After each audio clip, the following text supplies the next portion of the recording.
So let me just get the live feeds up and running. Hmm. And as soon as the live feeds are up and running, we can jump in and start to chop it up on active international, corporate trade, marketing and media bartering, which which I've said 100 times, and I will probably continue to say throughout this 1 hour, that this is one of my top five Mike Cadieux no-brainers in procurement and sourcing right now.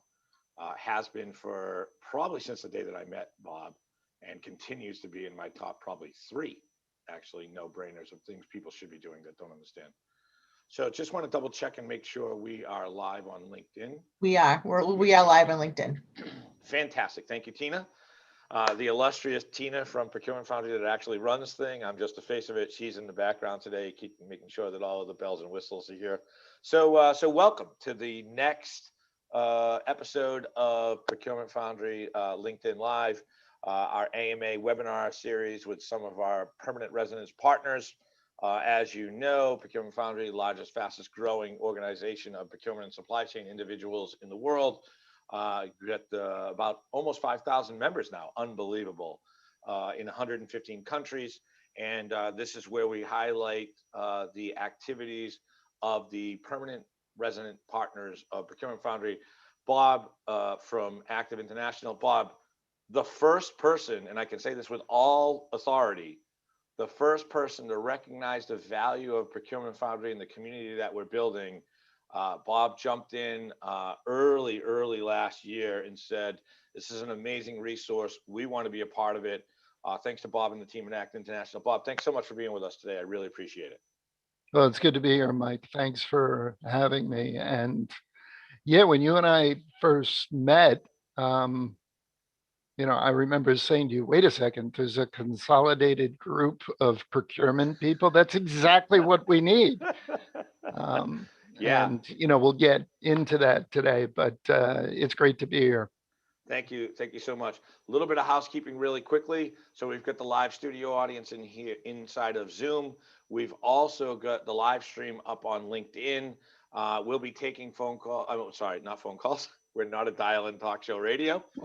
We will be taking questions and answers live from the studio audience as well as on LinkedIn. Tina will be monitoring LinkedIn for us. So hello to everybody who's on LinkedIn and watching us right now. For the people that are live in the studio audience inside of the Zoom room, please, if you'd like, put your questions up into the Q&A. This is meant to be an interactive discussion with Bob. By far the leading subject expert that I've come across in this field. I do not profess to know everything there is to know in this. In fact, I know very little about this. This is a very tricky topic, but still at the same time, we're basically discussing one of the oldest ways on the planet to actually conduct commerce, so it's not that difficult. So anyway, with all of that said, if you want to ask questions, please put them in the Q&A. Please type them into the LinkedIn chat as much as you want. Tina will transcribe the stuff from LinkedIn into us, and Bob and I will field those questions as well. All right. Please feel free on the chats and on LinkedIn to tell us where you're all from. I will ask a couple of questions throughout this, and if you could put it into the chat, things like where's your maturity level associated with Barter? What do you know about this? Things like that. And just respond 1 through 5 or how I'm doing all that. I'm not going to put real polls in. Polls take too long. So anyway, with that all said, Bob, again, thank you so much for taking the time out of your schedule to help us here. I love this topic, which is laying down the critical groundwork for a successful corporate trade or barter program. And I'd love for you to tell me a little bit about yourself, a little bit about your background, a little bit about Active International, and then we're just going to jump right into corporate trade and barter. All right, terrific. Thanks, Mike. Yep.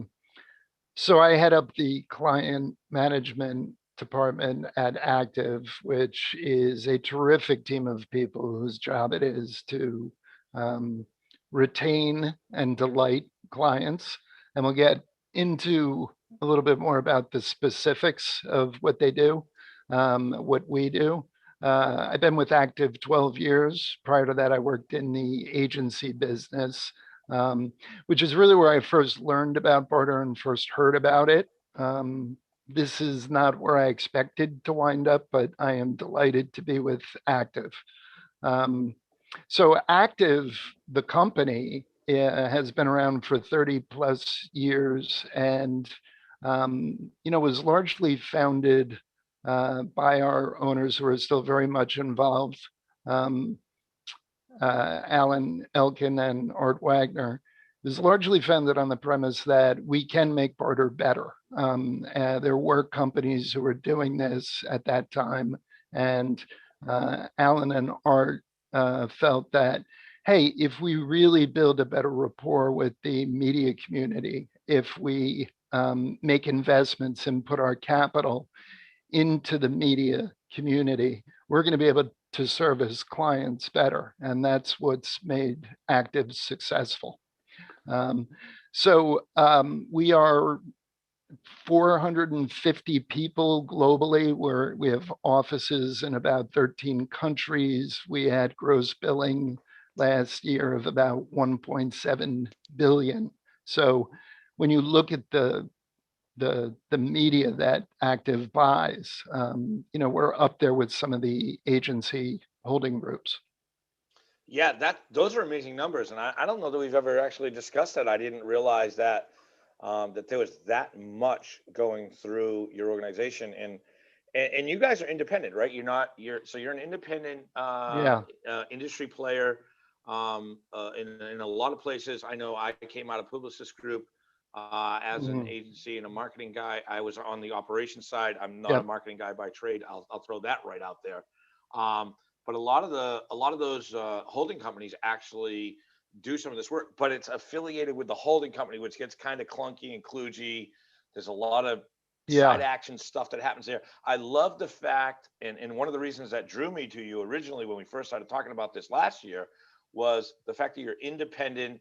You kind of separate yourself from the rest of the pack, and you say, listen, we can independently analyze this and be a non-biased partner to both media outlets and, more importantly, to advertisers that are out there that want a trusted advisor in this space, right? Yeah, very much so.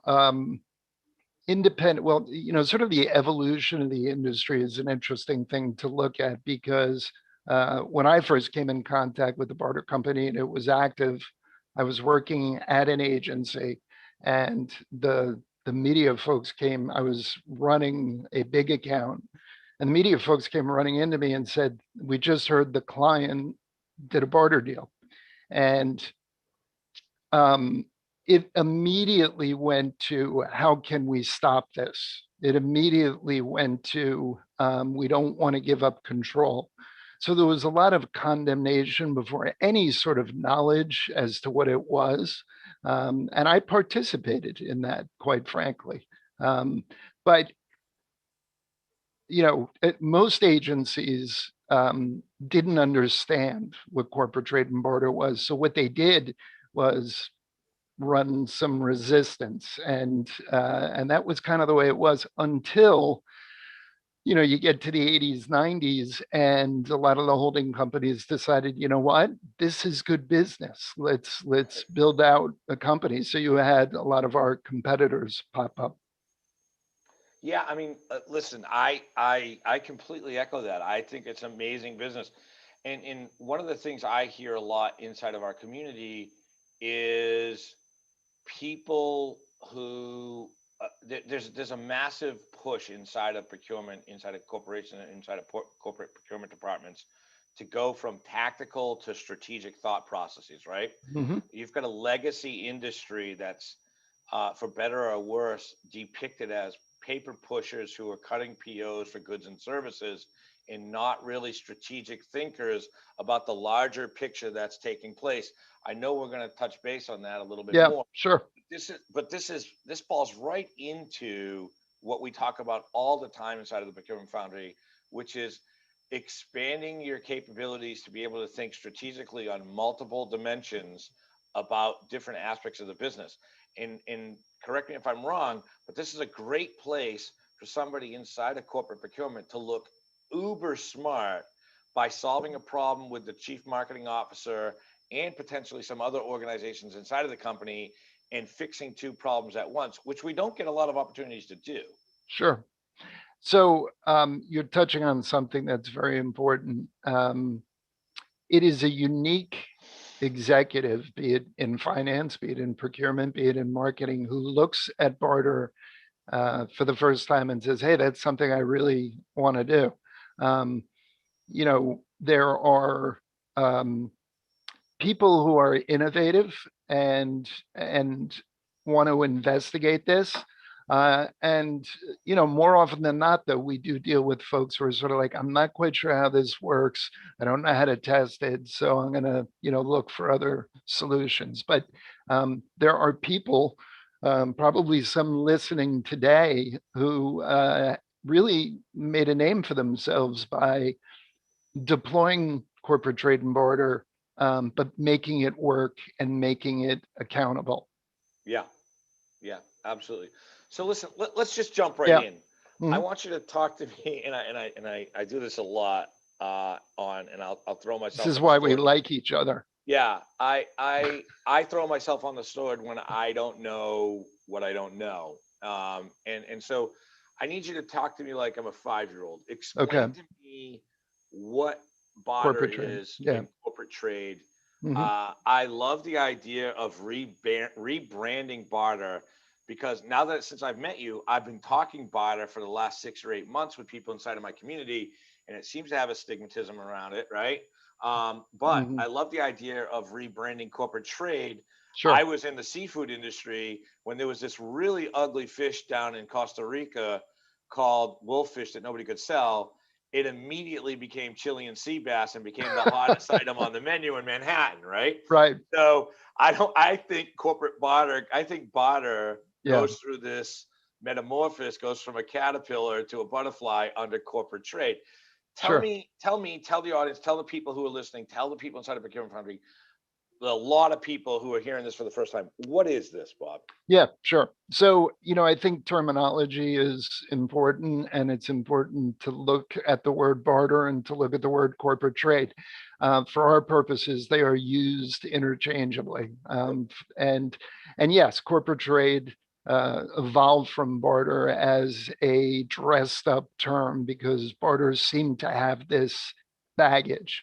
And so if you look at the technical definition, barter is a cashless transaction. You trade me a wagon wheel, I give you a cow. That's what barter was. Corporate trade is a derivative of that, where the transaction is still predominantly cash. It's still predominantly a cash transaction, but a portion of the expense is offset with non-cash assets. And that is typically in our space some sort of underperforming asset that a company has, that a client has, re-expressed as what we tend to call trade credits. And we can talk more about that. But, so for our purposes, barter and corporate trade are interchangeable. They're actually, we have this debated active quite a bit. Because corporate trade may feel a little more interesting, but people aren't quite sure what it means. When we say barter, people tend to know what it means. Right. So there's an interesting dynamic at play there. But in essence, what corporate trade or barter is the restoring of value for a company. So primarily it is a financial tool that restores value to some underperforming asset. And I the love way it, that. I absolutely love that. I'm sorry, I didn't mean to it's interrupt you. you can. Procurement people, listen. The restoration of value.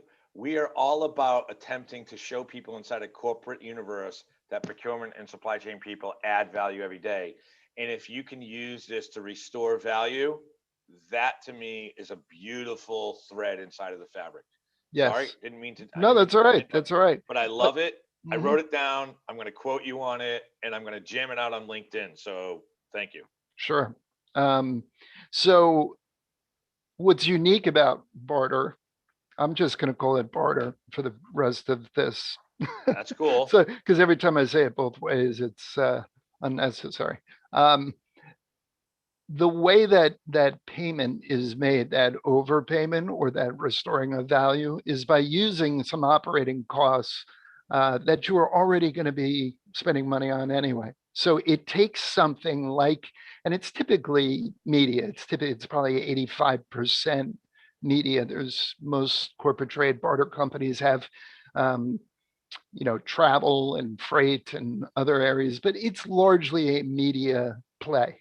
Um, Okay. you're taking your advertising plan and you're making it work harder for you. It's an important way to think about it because corporate trade companies, I'm already back on corporate trade, barter companies have relationships with media companies unlike your agency. So when a barter company executes media, they're doing it in most cases against a pre-existing investment that they've made with that media company. So I'll talk about active, but I think it probably goes for other barter companies as well. Um, we make investments with media companies um, separate from any specific client. So separate from, you know, agencies tend to be brokers. They take a budget from a client. They're really good at what they do. Their job is to get as much as they can out of that budget, to optimize it, to make it accountable. That's what they do. They're strategic entities, but they don't typically have money invested with media companies. And I'm sure there might be some debate about that. We are solving problems for media companies separate from any specific client. And the problems we solve could be anything from inventory that hasn't been sold. So a network could be coming up on the end of a quarter and they haven't sold out, and we can help solve that. They might need equipment. They might need a sales meeting. We put our capital and we put our cash into the media marketplace. In exchange for that, we don't ask for the money back. We don't ask to be paid back in like form. Yep. In exchange for that, we ask that when we come to you with a client and we're going to execute the media that their agency planned, we want to pay with two currencies. We want to honor the price in the marketplace, but we want to pay with cash and trade credits. So that's because of those investments, we are in a position to be able to overpay for an asset that a client has. And so that's technically how it works. It is a P&L benefit, really, at the end of the day, that requires a unique combination of departments within a company. You need procurement, you need finance, you need marketing, you need legal. Yep. Yep. So we're already starting to get some feedback. I love it. I'm going to get to some questions in a minute. I want to make sure I can dumb it down for my brain. So essentially, listen, in procurement, we buy a lot of things. In the software space, we buy software. It doesn't get used. It becomes something like, we call it shelfware, right? Mhm. We buy real estate, and then all of a sudden COVID hits and we're sitting on X amount of real estate. And inside of that real estate, we just bought 1,000 Herman Miller chairs and we're sitting on 750 Herman Miller chairs because everybody's working from home right now, right? So what you said about assets, underperforming assets, is essentially things that we may have purchased on behalf of our corporation that either are no longer necessary, still have life on the asset tables, Yeah. with depreciation. So underperforming assets, right? Yep. And what you do is, and I want to make sure I understand this, is you go out, you negotiate at least 85% of the time. The market is, you're going out independently, negotiating with media outlets on what I would consider to be almost a group purchasing level. You're Yeah. aggregating a buying process. You're negotiating that and saying, hey, listen, we can pay you off in different types of monetization. But when we come back to you, what we want to do is we want to use these credits that we've created with you, because we're going to have clients who have underperforming assets that want to turn this into cash. In other words, they want to have a yard sale, right? Yes. I'm going to say that as politely as possible. They want to Sure. have a yard sale, but they don't want to have a yard sale at 15 cents for a teacup. They want to sell the teacup for the $7 that they paid for it at Crate and Barrel. and then they get $7.99 worth of marketing credits because of the relationship you were able to develop on their behalf before this all took place. Yes, Okay. that's a pretty good playback for somebody Okay. who's only been listening to me for 6 months. But the ratio is typically, you said 15 cents, $7. I know it was an example. Generally, product that's slated for liquidation, is going to get somewhere from 20 cents to 30 cents on either the cost of goods that Right. the company's looking to capture back. So that delta between that 20 to 30 cents and let's call it $1, is the cost of Yep. goods. That's what we're fixing. We're Yep. saying we're going to give you the dollar either in cash or trade credits in exchange for your agreement to buy media through us. So there was something else that you said in there that I want to jump on before we go any further, which was you said you work with the media outlets to execute the plan of your existing media agency. Yeah. Right? Yep. That to me is huge, knowing what little that I know about my time inside of the advertising and marketing and media world, because I think the number one perception of this is, hey, yeah, I could take some underachieving assets and I can get media credits for that from Bob and the team at Active International. But what I'm buying for media time is the 2:30 in the morning infomercial associated with the shake weight, right? Yes. And that to me is when I talk to people about this, because I try and do temperature checks of our strategic partners. Sure. That's what I hear the most, and that's not the case, right? It is not the case, but it is easily the most common concern that we get. And, it's that old pearl that my spot is going to run in the middle of the night has stuck around with tenacity. And it's simply not true. Now, there may have been a time when that was true. There may have been a time many years ago before this sort of investment-based model took hold. But when we make a commitment with the media company, when we make that investment, what we're looking for back is an unrestricted capacity so that when we bring them a client, we are treated just like an agency. If we can't execute the exact plan that an agency puts together at the pricing that they put together, the model falls apart. It doesn't work. So we have a responsibility. If a client has a media or marketing plan and they bring it to us, if we don't have trades with half of it, our responsibility is to tell them we're not going to be able to execute this part on trade because it would require us changing it to something where we do have trade, and that compromises the integrity of marketing. Yeah. A client knows that this has worked when trade has been used to offset a portion of the media cash expense set by the agency, stewarded by the agency, and audited in a lot of cases. Some of our biggest clients at the end of the year look at the number of trade credits used and they say 2/3 of that is pickup. It's pickup for my company. So let me, I want to do this because we've got people on LinkedIn, Yeah, we've got people here inside of the room.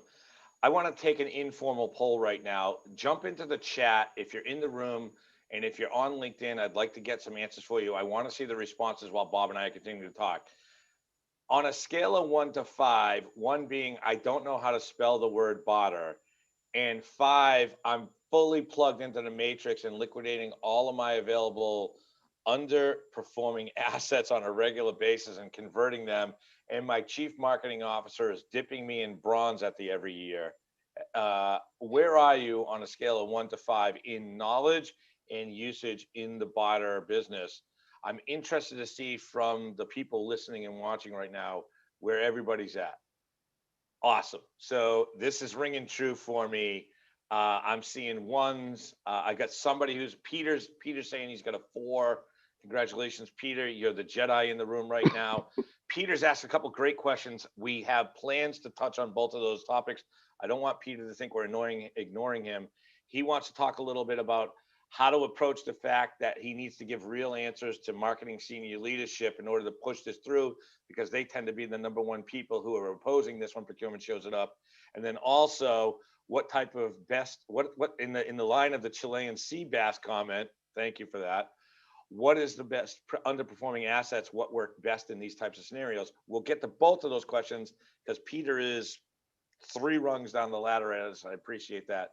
I'm seeing no, I know Christine says I have knowledge of it, but I only use it occasionally.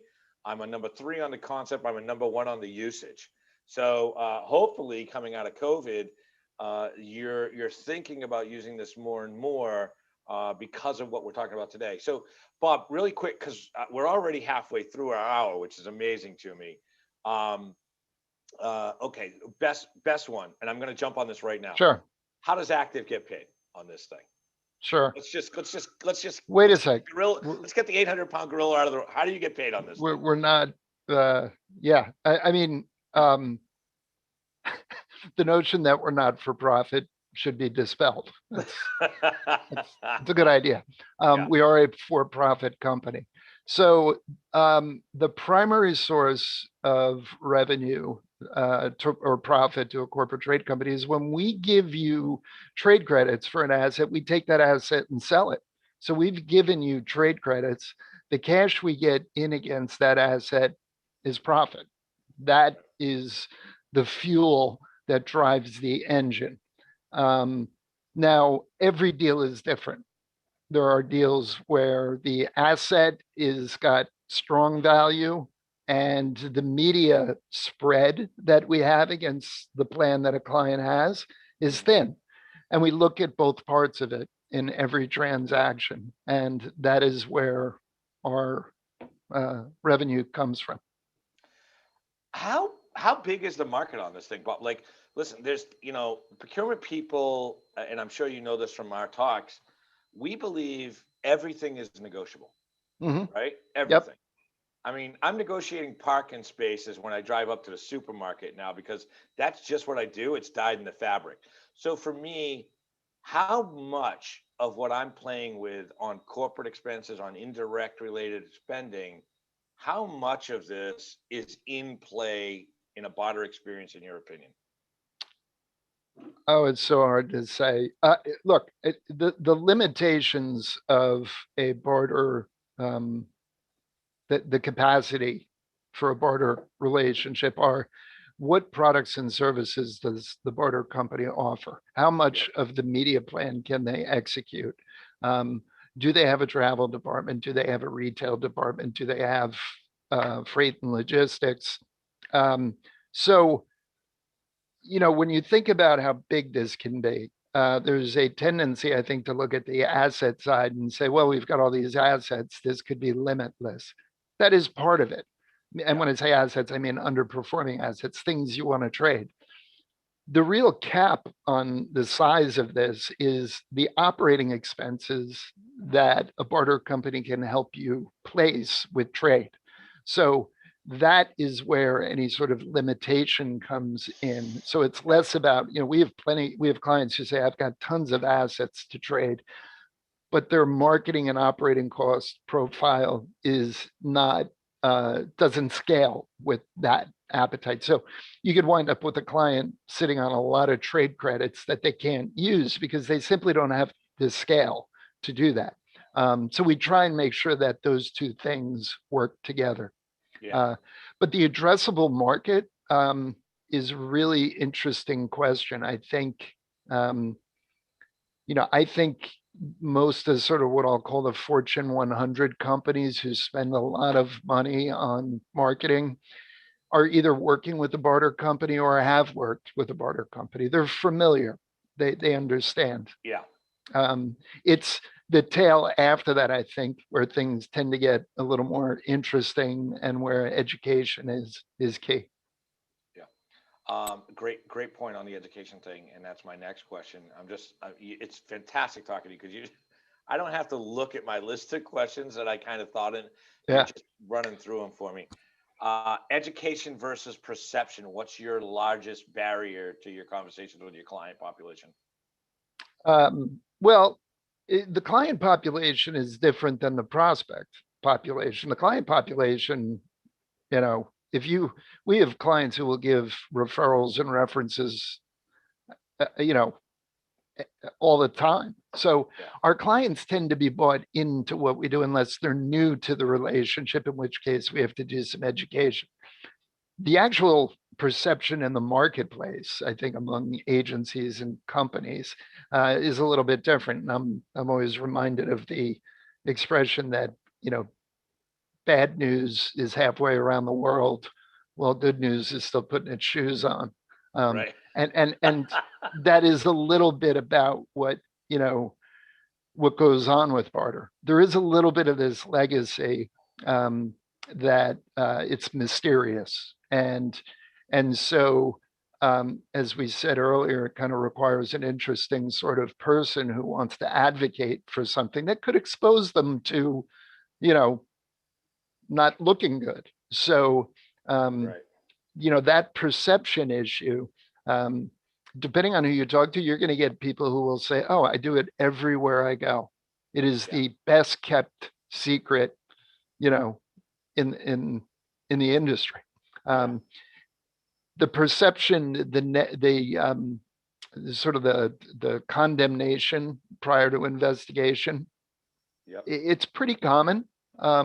And we as an organization, and I think as an industry, recognize that the days of trying to just find somebody in a company with a financial problem and loading them up with trade credits or something, and then kind of being sent into a forced marriage with marketing, it doesn't work. Those are one and done deals.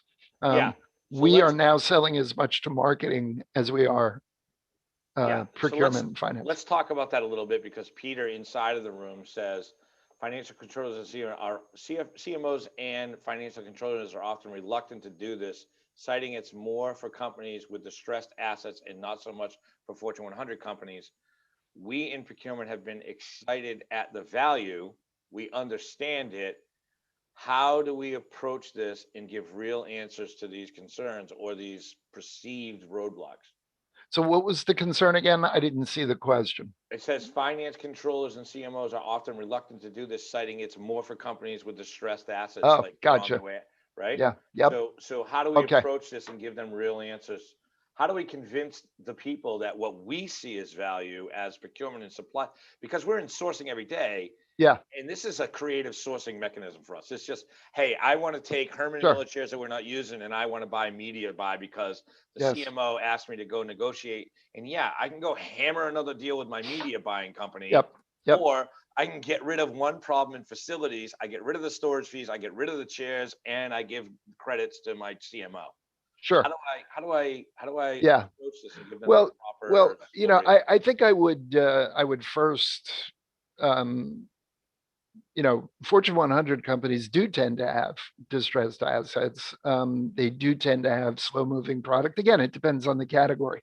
But you think of an industry like banking or something where, unless they have real estate, they really don't have anything that, they can trade from an asset standpoint. Being focused on the assets is often what gets us in trouble, and yet it is typically the point of the spear for what we do. What we try to educate people on is the presence of underperforming assets is not a requirement for you to work and tap into the value that a barter company can deliver. It's not. It's ideal, and we prefer that, and that's kind of how we get stickier with our clients. But we have clients who do not have assets, and yet because we have positions with media companies, they're interested in using that to amplify a marketing budget. So if we can make a $1 million ad budget behave like 1.2, I'm just going to, because of the trades and execution and deals we have with media companies, that's of interest to clients. So there's really no asset there. It's more just, taking the value that active has through our investments and amplifying or increasing a marketing spend. That's a, hold on. I want Yeah, to press yep. pause on that for a second. So inside of the procurement foundry, we have a new group called Lone Wolves. And I don't know if you know this or not, but we've got probably a couple hundred people who are a 1-person or a 2-person shop, and they're managing 50 to a quarter of a billion dollars, 50 million to a quarter of a billion dollars worth of spend at any given time. And as you can imagine, 1 or 2-person shop trying to manage $250 million worth of spend is not an easy task. Yes. Right. But and we talk about trying to find unique, innovative things to bring to the table to show the intelligence of the procurement and sourcing team at any given time.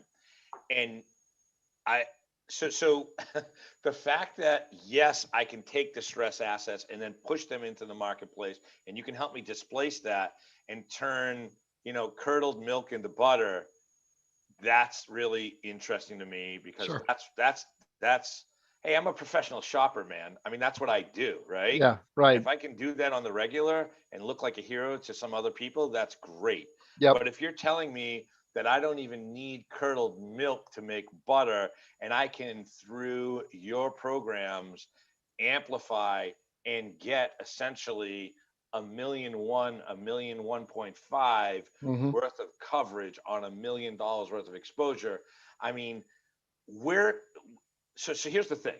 Every single procurement person on the planet, and everybody listening right now, constantly gets told, I need you to take $1 million and turn it into $950,000. I need you to whittle the price. That's what we're Yes. known for. Right. The opposite of that discussion is, instead of taking $1 million and taking it down to a $950,000 invoice, how about taking the $1 million that you have and getting a $1.2 million value proposition out of it? It's the same result.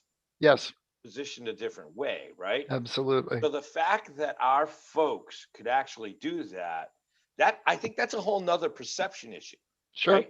Yep. I mean, you're kind of melting my face off right now, because I'm like, wait a minute, I don't even need Herman Miller chairs in a bunker somewhere. Yes. I just need to know that my CMO wants me to go beat up the media agency for the 19th time this year, and the media agency is a secondary to their outlets, when I can just come to you and have a better discussion.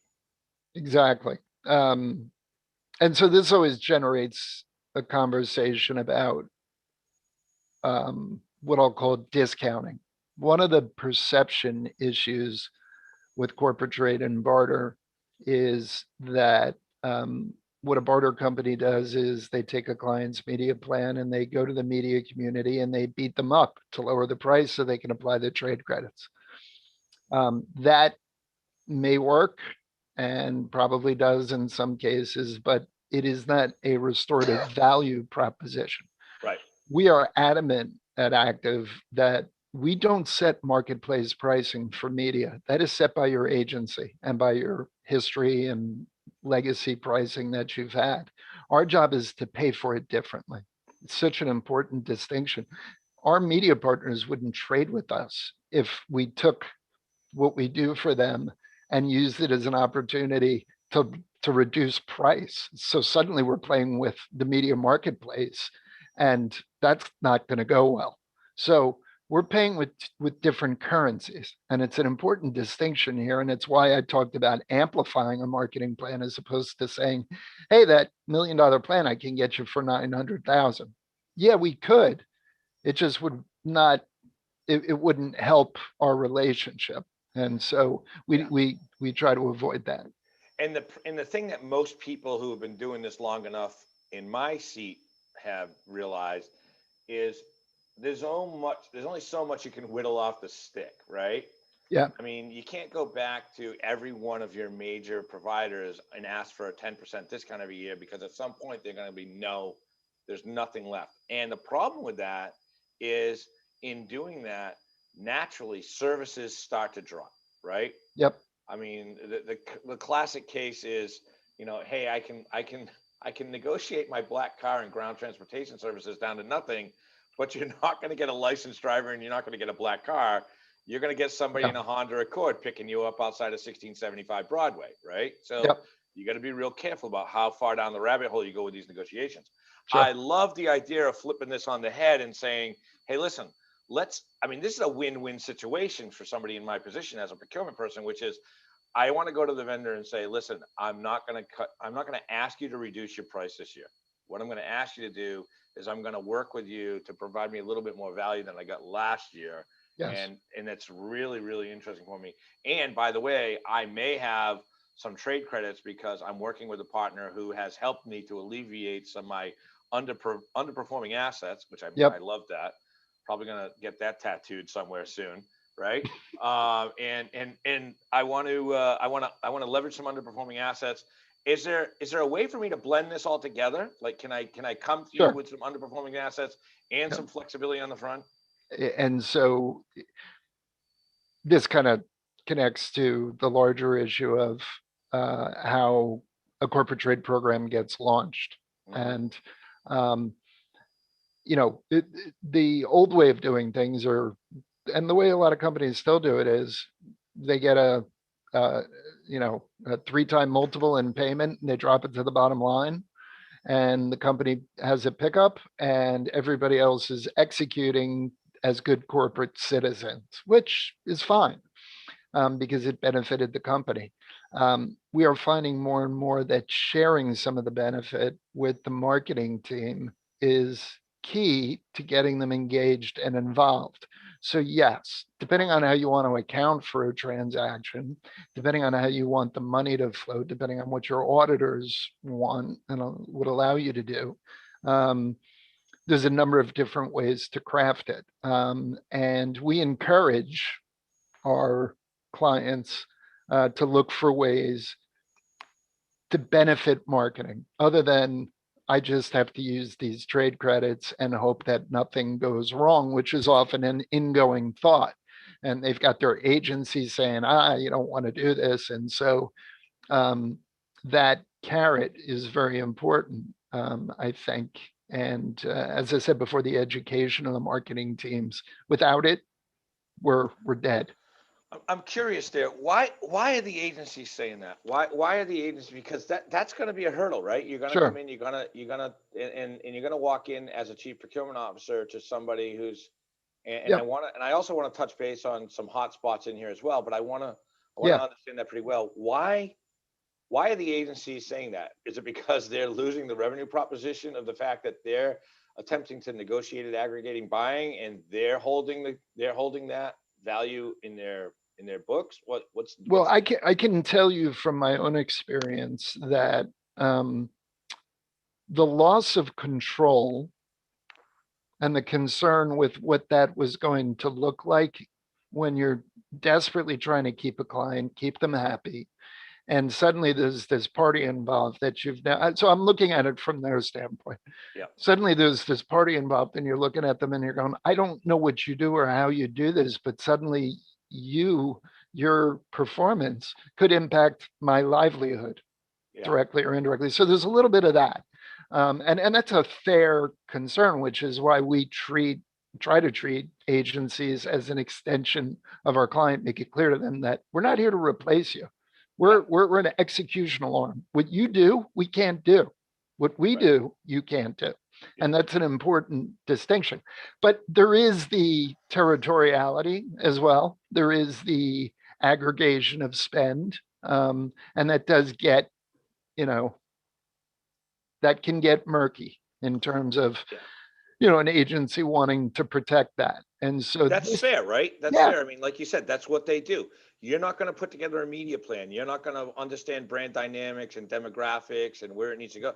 That's why they're getting paid to do what I would call the consultancy aspect of the media agency job, right? Yeah. Which is, hey, you're the market gurus here. I'm coming to you with a consumer product. And I need to sell this damn thing, whatever it is, whatever the widget is, and you're building my thing. It just so happens that there's some guys out there that are really good at figuring out how to pay for stuff in a different currency than cash in a lot of cases. Absolutely. And so it's human nature. I mean, it really is. So much of this whole process is how people accept and absorb things that aren't common. As I said, there's no college course for barter. There should be. Yeah, There well, should be, maybe man. that'll be my next That job. should be in business school because I think Barter, listen, what scares me is that you started off by saying Barter really is in corporate world. Barter is probably focused primarily on media related spend. I mean, I think Barter is applicable to, I think it should be a taught class in the history of business. There should be a Barter class in, alternative payment methodology strategy, right? So Sure. just quickly, Yep. the entire media buying world, and I don't know what the number is. You probably know it off the top of your head, right? Let's call it 400 billion a year in media buying, right? Okay. If it's 400 billion in media buying, how much of that's being acquired in barter right now? 1%? Less than 1%? Well, 1% of 400 billion would be what? 4 billion. 4 billion. I'm going to say between 1 and 3%. Okay, so it's low single digits. Can we agree on that? Yeah. Okay, so it's low single digits. So needless to say, the opportunity for leveraging this opportunity is there. I Sure. mean, it's not like, hey, 30% of the media being acquired today is being acquired through alternative barter strategy. I mean, like if you could get to 5%, you're 7%, you're breaking ground. They're erecting shrines to you. They're dipping you in bronze. I'll make all the analogies, right? It kind of reminds me of the alternate pay thing with V card payables for your accounts payable. It's like, hey, listen, there's 3% of the people that are paying on V card right now, and everybody else is still paying on checks and wire transfers and abacus and carrier pigeons, right? Yeah. Right. So this is another one of those situations where there is a massive amount of potential here, and it just isn't tapped at this point. Yes. There's also there's a little bit of scorched earth out there that I Can you think. explain that? Well, I think that there are companies who have adopted no barter policies. That I'm not saying it's a large portion of it, but we will hear that from time to time, and oftentimes it's driven by, a bad experience that they had. So there is a little bit of that, but that's just a challenge. That's not insurmountable. Yeah. But yeah, I don't. Question from LinkedIn. Procurement manager at a major consumer firm. I'm not going to say which one. Consumer product goods in sporting industry. Can we learn more about the opportunity to run barter deal outside of North America? Do barter companies buy media in other regions? Are there some regions that are more mature than others in the barter space? Which, by the way, Zach, thank you for the question. That was on my list of questions. Was, is there a geo niche to this strategy? No, not really. I mean, I think like a lot of industries, it's predominantly US based, but we have a very robust office in the UK. We have a global footprint. We have an office in China. The way the marketing, the purchase of media is different in certain countries. In some cases, the agency or the client is buying it directly. And so that can impact the nature of a barter relationship. But certainly anywhere a client has a marketing and media spend, barter can be part of that. It's what's interesting is the different unique dynamics in various markets, like Latin American. There are direct relationships in a lot of countries between the clients and the media, so it gets very hard for us to kind of get involved there. I gotta. Yep. I just need to stop for a second. I love this topic. This is such a no-brainer, right? I know I keep saying that. This is a no-brainer for my 5,000 practitioners. Like I'm going to tell you right now, but we need to get in a clubhouse session with some of your folks. Yep. And just start banging out questions in a clubhouse session. My team's probably listening and watching this right now. I want to have a clubhouse session in the next few weeks, maybe right after the June conference, because the August conference is around cost optimization and risk management. dollars and cents in August, where you're going to be right in center stage on that with Mhm. Active International. Yep. I would love to do something on Clubhouse talking about Barter and just chopping it up and answering questions in real time from around the world on that. Sure. Zach, great question. Thank you very much on the geography aspect of that. Now, Yeah. I'll ask the other side of it, which is industry side.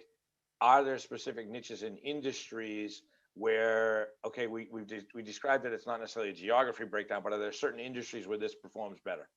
And are there certain assets? Someone asked a question earlier about are there specific distressed assets? I'm coming back to Peter's questions from in the room. Sure. Thank you, Peter, for the question. It's on the asset side, it's less about the type of asset, more about the relationship between the current market value of that asset and what the client wants. And if we can find, we have a merchandise sales department, so they take product, and Yeah. we've been doing it for some very large, in particular, packaged good companies for a long time. So anything that, you know, we can find a market for, and we can reach an arrangement with a client on the relationship between that value and what they're looking for, is sellable. So real estate has been a big part of what we're doing over the past 5-6 years in particular. And the current market with real estate is going to, you know, offer lots of opportunities. So how is that working, Bob? So you're telling me that you've got clients that are coming to you with excess inventory of real estate, which is huge right now, right? I mean, almost all of the people in Procurement Foundry have got excess real estate. The people that are running facilities management and sourcing right now, they're trying to figure out what to do with some category A, some category B, even suburban America with real estate leases. You're taking those real estate leases as a underperforming asset and converting that potentially into media buy? yeah, absolutely. So in some cases we're you know, we're taking ownership to a property, but we are doing quite a bit of work with leases where we have a real estate department, and so we will sublet the property, or we'll work on subletting it, but we'll restore the cost to the client, Yeah. either in a trade credit or cash, and make them whole against that and take that on. You're making them whole against their existing lease that they can't get anybody to even do a walkthrough on now. Yes, which means that the commitment through us has to protect us. I mean, as we said before, we're for profit. So yeah, you're not going to go out there and be right. like, hey man, let me take on your burden of going and finding somebody in right. Manhattan and now, maybe right? You'll give me some media. You know, I'd be out of a job. So yeah, you know, that we need to make sure that we're looking at all risk. Yeah, like any good supplier relationship, there has to be value proposition on both sides of the equation, right? Yeah. So is there? So let me ask you this, because I gotta be honest with you. I wasn't really thinking about lease, but real estate lease. I mean, there's dozens of people inside the Procurement Foundry sitting on that problem right now that are managing, especially those lone wolves that I talked about earlier, who aren't specialists in real estate, and all of a sudden their CFO's calling up going, hey, I need you to get out of X, right? Manufacturing equipment, light industrial, right? All of that equipment, all of that stuff. I'll give you a more unique thing that happened recently. And it was a client. Yeah. That story. Yep. Sure. So it was a large client. I'm not going to mention who they were, and they had some real estate assets, but it really became tricky with the condition of the property. And yet they still, as I said before, wanted to tap into what we do, and said, you know, they were spending a ton on advertising. They had a new product launch that wasn't funded. And they said, would you be able to fund that for us? And we said, sure. So the distressed asset in that case was an unfunded product launch. And so it's a different way of looking at it. And it was literally us writing a check, because there were no trade credits involved in this transaction, but we were writing a check to help fund that. And it was actually pre-COVID, and that investment helped that company get some important drugs to people. It was a pharma company. And in exchange, they're funneling a multiple of that amount through us in media. So, it can be turned on its head. It's the part of the job that's the most fun. It's a laboratory. It sounds from a guy who's been doing this for a really long time. It sounds interesting. It sounds new. It sounds innovative. It sounds like a fun project to work on. Like, this isn't, oh my God, I got to go buy some more software from company X. Like, this Right. is really cutting edge stuff from one of the oldest forms of commerce on the planet, but you're really getting into the juice of sourcing, which is, hey, let's get really thought-provoking here. Let's get really creative, and let's come up and design something that works for multiple aspects of our business. We could talk about that. We're going to do this again. Sure. As everybody knows, and as Bob knows, Active International is a permanent residence partner of ours. Bob's got some pieces coming out on thought leadership. We've got 1 or 2 more webinars coming out on this. I think we'll take this to 2.0, this 200 series of this. I wanted to start with 100 because I think my organization needs to see this. Bob, one takeaway for everybody that's in the room still and listening and gonna listen to this on LinkedIn over the next few weeks. What is the one takeaway for everybody that you want everybody to know about your business? Investigating corporate trade does not require a commitment. That you can kick the tires on this and learn if it's possible for you without going all the way down the road. So there is absolutely nothing to lose. There really are 2 parts to this.